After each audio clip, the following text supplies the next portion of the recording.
शाहीन उर्दू शाळेत नुकताच सांस्कृतिक आणि बाल महोत्सव कार्यक्रम मोठ्या प्रमाणात घेण्यात आला। या कार्यक्रमात विद्यार्थ्यांनी उत्कृष्ट नाट्य सादर करून उपस्थितांची मने जिंकून घेतली।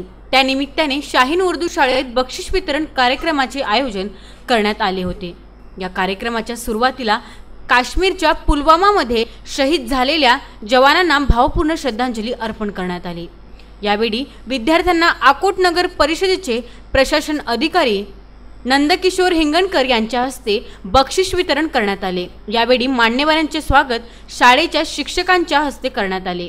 या कार्यक्रमाचे सूत्रसंचालन मोहम्मद फैजुल हक यांनी केले, तर आभार प्रदर्शन शाळेच्या मुख्याध्यापक मोहम्मद आशिफ शाह यांनी केले।